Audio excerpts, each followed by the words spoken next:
So my name is Yousef Halawani, and we are going to talk, inshallah, in this coming time about defect detection and failure elimination. So basically, before we go with this is more like a strategy evaluation and something to think about in the technical field. Okay. Okay.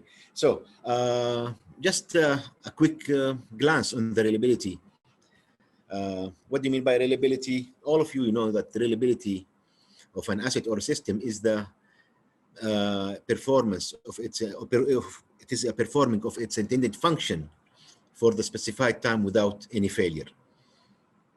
And I believe that all your organizations that already have developed and deployed a reliability or integrity program beside the operating and the maintenance strategies, which is adapted to you to maintain your asset and systems.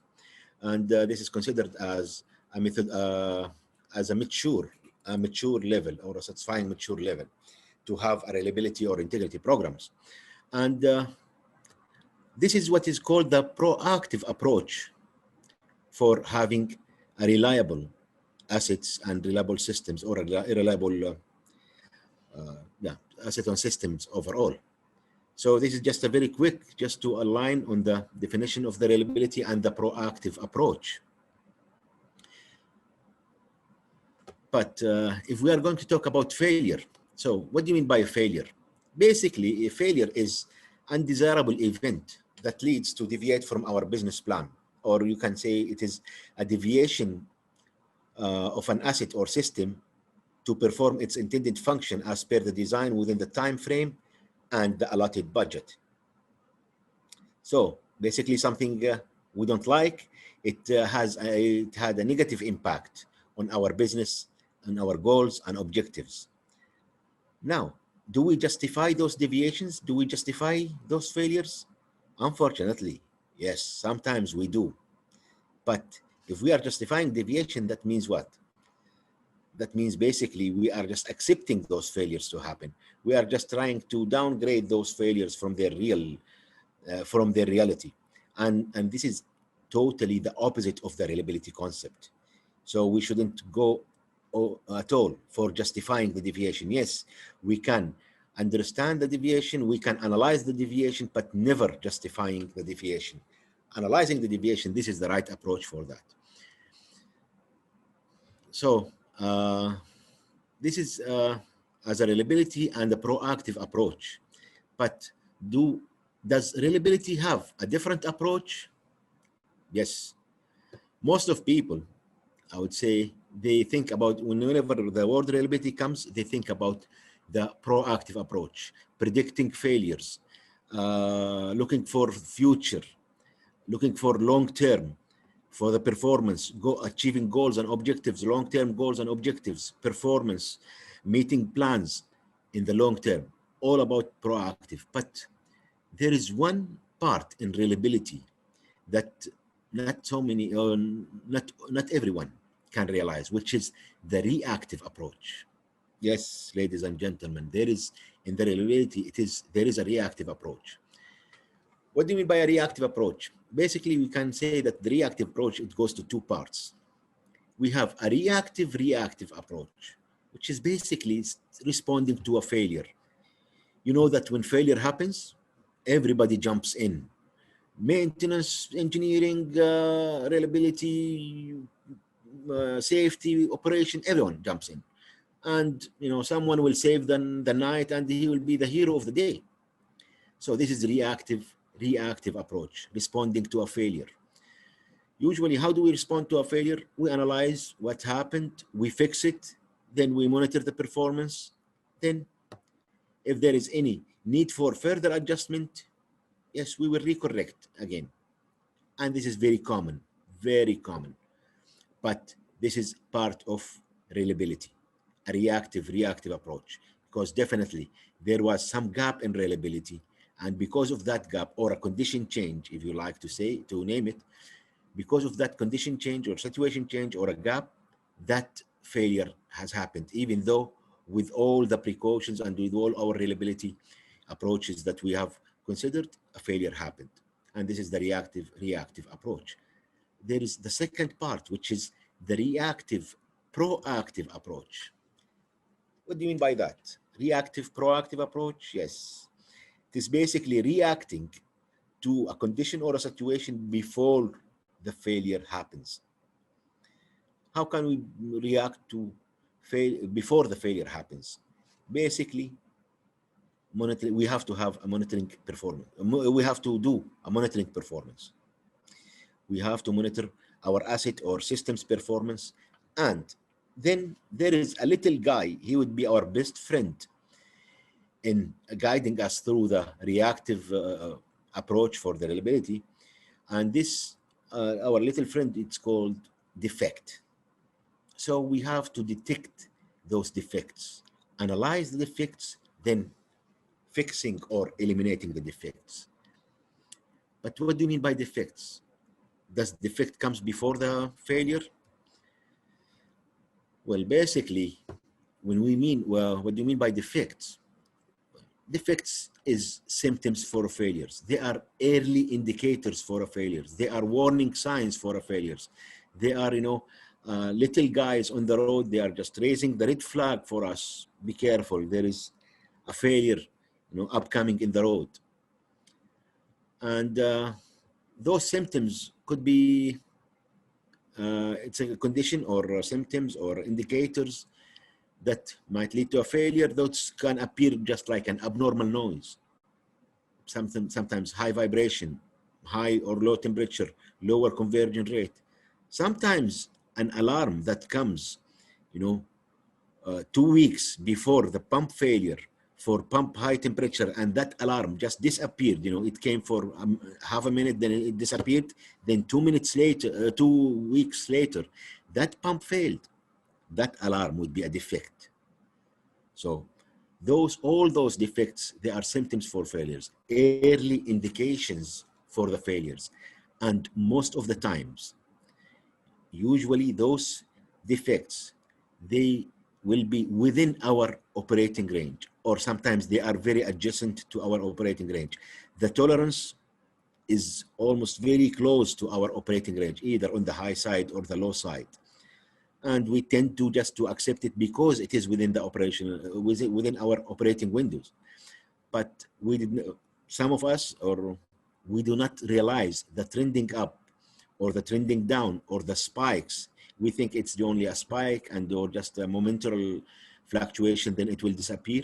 But actually, those are the symptoms for the failure. Those are the early indicators for the failures. So if we did not respond to them properly, well, basically, this is, we can call it as a deviation normalization, because, it ran out of normal range, and because it was a momentarily, we just accepted it. That's a deviation. That might happen once, twice, 3, 5 times, then it became normal, and this is the deviation normalization. But if we responded to it properly, well, basically, we will fix that defect. And since those defects are early indicators for failures, fixing the defects or eliminating the defects, definitely it will lead to eliminating future failures. Mr. Sharma, Sharma was talking about the PF, and he elaborated this in a very good way. But I'll just link that PF curve to the defects. Where can we identify or detect those defects? Usually, definitely, it is not at the failure part. And it will never be at the potential for failures. Usually, it comes in this area, where just a little bit before the actual start of the failure and before the potential of failure point. This is the area we can identify or detect the defect. If we are detecting defects after that, well, actually we are detecting the potential for failures. It became just very clear it's gonna fail. But we are aiming to detect those defects earlier, before that. Even if we could, we can have it even before the actual start of the failure. So how can we detect defects? Well, basically, there are some elements that we have to maintain to be able to detect those defects. First, we have to have a well-developed condition monitoring program. So our condition monitoring program, it should have all the integrity monitoring points, the critical critical process parameters, critical operating parameters, you name it. Critical equipment, critical safety, health, environmental, SHE equipment, you name it. Whatever we think it is critical as per our criticality assessment, it should be there. The points that you have to be monitored is either in the field or to be connected to our control rooms, to our DCSs, to our PI systems. This is the condition monitoring program. So it has to identify what to be monitored with all the limits for that. Then a qualified and trained staff. I'm referring here to an educated staff, ladies and gentlemen. So I'm emphasizing on educated. That means our staff should not be only qualified and trained. You know, it is easily to train and qualify people, but to educate people, this is hard, but it is worth it because it pays back. When our people will be highly educated about the defects, about the process, about the asset, about the systems, and they know the asset or equipment functions and why they are supposed to work in such a behavior, they will be educated, they will understand the language of that system and those assets. They will understand, they will be more able to identify defects in the early stages. So if we don't have those educated staff, they might miss identifying those defects. And definitely they have to have the proper tools for that. Those tools could be electronic tools, they could be manual tools. Then, once they detect the defect, what do they have to do? They have to report that defect. So we have to have also one of the milestones for the defect detection, effective defect detection, is to have a dedicated work process to report defects. I'm not talking here about maintenance work process, you know, just seeing or identifying something abnormal in the plant and raising a notification to the maintenance. No, this maintenance work process should work as an input to another process, which is defect reporting. So that means, yes, maintenance will work on the defect side, you know, from their side as maintenance, they have to correct things, but another subject matter experts other than maintenance, they should analyze, study those defects and come up with different, you know, approaches, which is that we were talking about, the reactive, proactive approach. But maintenance will do the reactive approach.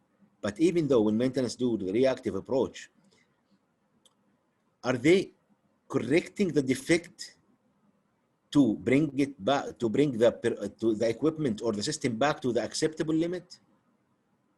Yeah, most of the times, unfortunately, most of the times they do this. But to have an effective defect detection, our proper responding as a reactive, we should not aim to bring it back to the acceptable operating window or acceptable range. No, our reactive response should bring the equipment or the system to the optimal performance condition. And our our proactive approach for after analyzing those defects is to make sure that we will remain at the optimal performance condition range. So if our, I would say, if our vibration limit is 5 mils and our reactive plan or our reactive activities brought it back to 4.9, this is bringing it back to the acceptable performance level. But maybe our optimal performance condition is to bring back the vibration to 2.7. So this is what we mean by this. And the proactive is to maintain it at this 2.7, to maintain it at the optimal performance condition.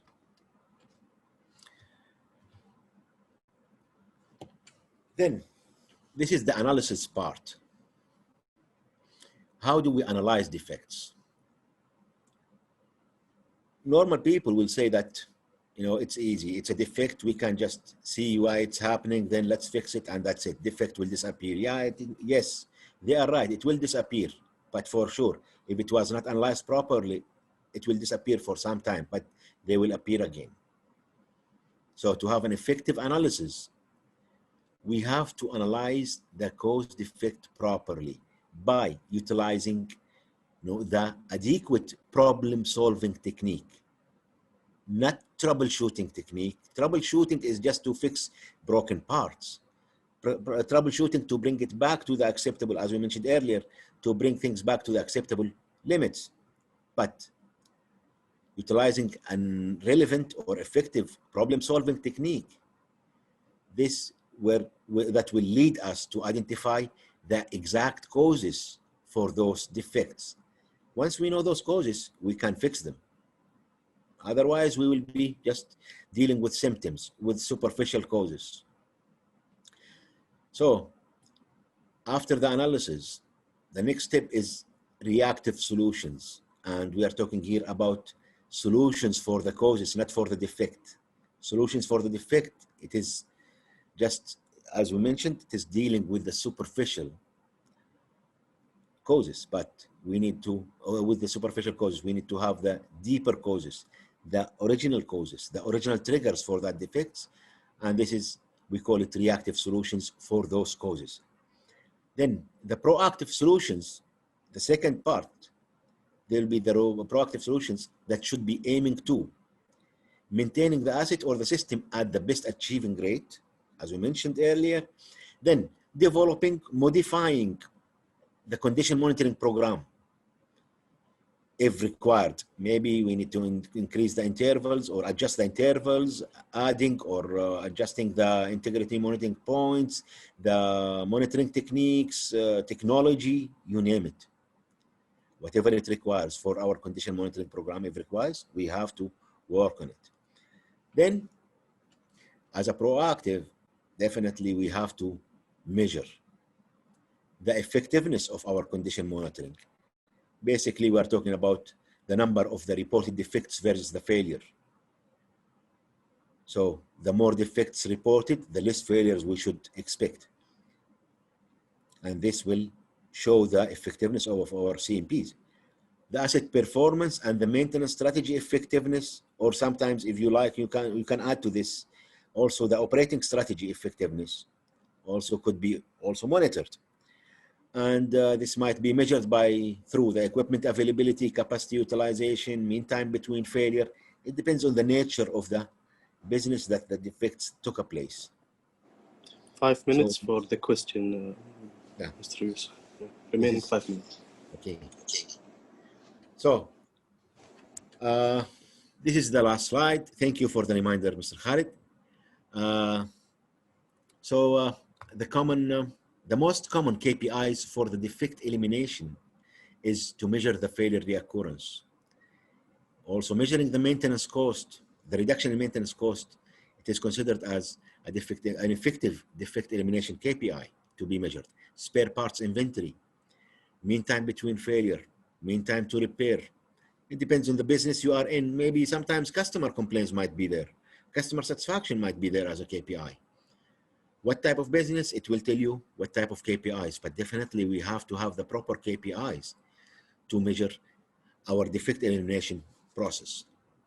So in conclusion, just to mention, responding to the defect is much cheaper than correcting a failure in the future. Second, a reactive approach is the last defense line of the reliability program.